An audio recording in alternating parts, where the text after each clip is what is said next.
কন্টেন্টটি করেছিলাম সেখানে আমি প্রশ্ন করেছিলাম যে জনাব নাহিদ ইসলাম নতুন যে পার্টি হয়েছে জাতীয় নাগরিক পার্টি, সেই পার্টির আহ্বায়ক, উনি রয়টার্সের কাছে একটি ইন্টারভিউয়ে যা কিছু বলেছিলেন, উনি বলেছিলেন যে ডিসেম্বরের মধ্যে নির্বাচন হওয়া সম্ভব নয়, এ কথা বলেছিলেন। তো সেটা নিয়ে আলোচনা করতে যে ওটা নিয়ে আলোচনা করেছিলাম, উনি ওখানে আরও অনেক কিছু বলেছিলেন, সেগুলো নিয়ে আমি খুব একটা কথা বলিনি, কারণ একটা বলতে যেয়ে অনেক সময় চলে গেল। তো আজকে উনি একটা প্রেস কনফারেন্স করেছেন বিকেলে। সেই প্রেস কনফারেন্স উনি বলেছেন যে ডিসেম্বরের মধ্যে নির্বাচন সম্ভব নয়, এভাবে বলিনি। উনি বলতে চাচ্ছেন যে উনি ঠিক এভাবে বলেন নাই যে ডিসেম্বরের মধ্যে নির্বাচন সম্ভব নয়, একথা উনি বলেন নাই। উনি কি বলেছেন তাহলে? উনি বলেছেন যে ওনার কথাটা হুবহু পড়ে শোনাই। উনি বললেন যে বলেছি পুলিশ যে নাজুক অবস্থায় আছে সেই অবস্থায় থেকে নির্বাচন সম্ভব না। মানে পুলিশের যে নাজুক অবস্থা সেই অবস্থা থেকে নির্বাচন সম্ভব না। এখন আর ডিসেম্বর না, তার মানে যতদিন পুলিশ নাজুক অবস্থা থেকে পুলিশের উত্তরণ না ঘটছে ততদিন পর্যন্ত নির্বাচন সম্ভব না। তো 7 মাসে আপনার পুলিশের কিছুই করতে পারেন না, নাজুক অবস্থা থেকে উত্তরণ ঘটে নাই, বরং আরও খারাপ হয়েছে। কীভাবে বলে কি দেখেন, আপনার গত 2 দিন আগেই তো শাহবাগ যে আপনার আছে পুলিশ ফাঁড়িতে আছে, সেখানে কতগুলি তৌহিদি জনতা নামধারী কিছু লোক যে হাজির হয়েছে এবং তারা থানার ভেতরে ঢুকে গারদের মধ্যে আটকা থাকা যে ব্যক্তি তার সঙ্গে ভিডিও করেছে, তার বক্তব্য নিয়ে ভিডিও করেছে। এর কোন বিষয়টা পুলিশের সক্ষমতাকে প্রমাণ করে বলুন তো? করে না। পুলিশের অবস্থা তো আরও খারাপ, এবং আগামী 6 মাস পরে পুলিশের অবস্থা খারাপ হবেই, আরও খারাপ হতে পারে। কারণ যত এদের দাপট বাড়বে তত পুলিশের অবস্থা খারাপ হবে, কারণ পুলিশ তো জানে না যে তাদের পক্ষে কে আছে। সরকার কি পুলিশের পক্ষে আছে এটা তো পুলিশ জানে না, কিন্তু পুলিশ কেন তার অবস্থাকে ভালো করার চেষ্টা করবে নিজের জীবনের রিস্কে? কেউ তো করবে না। অথবা ধরা যায় এই পুলিশের অবস্থা যদি আরও 1.5 বছর পরেও ঠিক না হয়, মানে আগামী বছরের জুনেও যদি ঠিক না হয়, তাহলে কি তখনও নির্বাচন হবে না? মানে নির্বাচন হওয়া না হওয়ার সঙ্গে পুলিশের অবস্থা ভালো না হওয়ার কোনো সম্পর্ক আছে? যদি পুলিশের অবস্থা ভালো না হয় তাহলে আর্মি নামবে, আর্মি নির্বাচন কন্ডাক্ট করবে। নতুন গভর্নমেন্ট যখন আসবে হয়তো এমনও তো হতে পারে যে এই অন্তর্বর্তীকালীন সরকারের যে ক্যারেক্টার, সেই ক্যারেক্টারের কারণেই পুলিশের অবস্থা ভালো হচ্ছে না, এটাও তো হতে পারে। পুলিশের মনোবল ভালো হচ্ছে না এই গভর্নমেন্টের ক্যারেক্টারের কারণে। যদি এটা হয় তাহলে তো নতুন গভর্নমেন্ট আসলেই ক্যারেক্টার ভালো হয়ে যাবে। তাহলে নতুন গভর্নমেন্ট আর একটা পলিটিক্যাল গভর্নমেন্ট আনার ব্যবস্থা করতে হয় আমাদের, সেটা আমরা কীভাবে করতে পারি? যদি পুলিশ দিয়ে আপনি না করতে পারেন তো আর্মি নামান, আর্মি ইলেকশনটা কন্ডাক্ট করবে, এতে তো আমি কোনো সমস্যা দেখি না, বরঞ্চ সেটা আরও বেটার ইলেকশন হবে।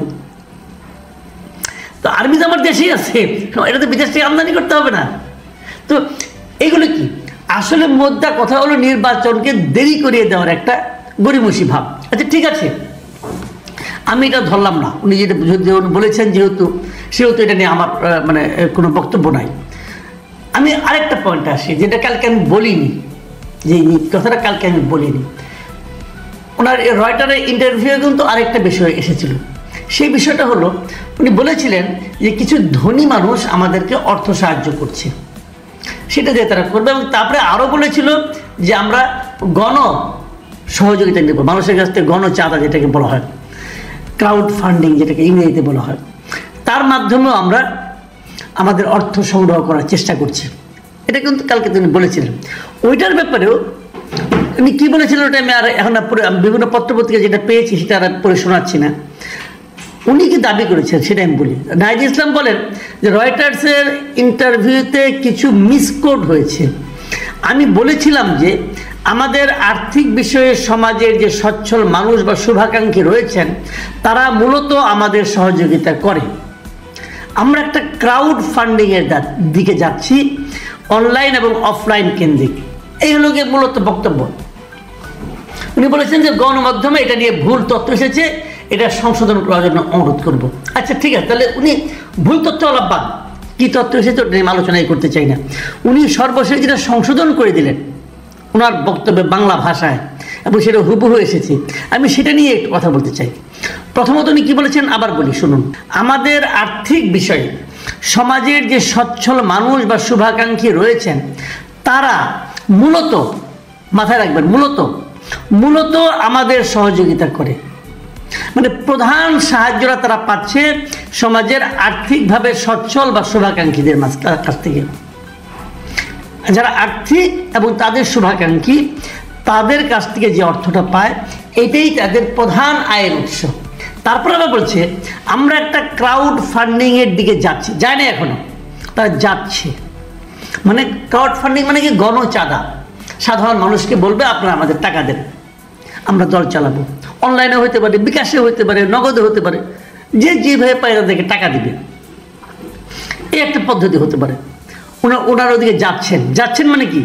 ভবিষ্যৎকাল, এখনো যাননি। তার মানে এখন পর্যন্ত তারা যা কিছু করেছেন সেটা সেই সমাজের সচ্ছল মানুষ বা শুভাকাঙ্ক্ষী তাদের কাছ থেকে পেয়েছেন, এবং আগামীতেও মূলত এরাই দেবেন। এই জায়গাটাতেই আমার প্রশ্ন, কারা আপনাদের শুভাকাঙ্ক্ষী? কারা সেই সচ্ছল মানুষেরা? আমরা বিগত সরকারের সময় দেখেছি যে বিভিন্ন ব্যবসায়ীরা, যারা নাকি আগের সরকারের কাছ থেকে সুবিধাভোগী ছিল, তারা সেই সরকারের পদলেহন করত, তারা সেই সরকারের নানা রকম কর্মকাণ্ডে সরকারকে সহায়তা করত। এমনকি যখন জুলাই আন্দোলন চলছিল, তখনও এই ব্যবসায়ীরা শেখ হাসিনাকে নানাভাবে পরামর্শ দেওয়ার চেষ্টা করেছে যে কীভাবে আন্দোলনকে কন্ট্রোল করা যায়, আন্দোলনকে দমিয়ে রাখা যায়। সেই পরামর্শ কিন্তু এই ব্যবসায়ীরা দিয়েছিল। তাদের বিপুল অর্থ তারা সরকারের সহযোগিতায়, সরকারের আশকারায় ব্যবসার নামে লুণ্ঠন করেছে।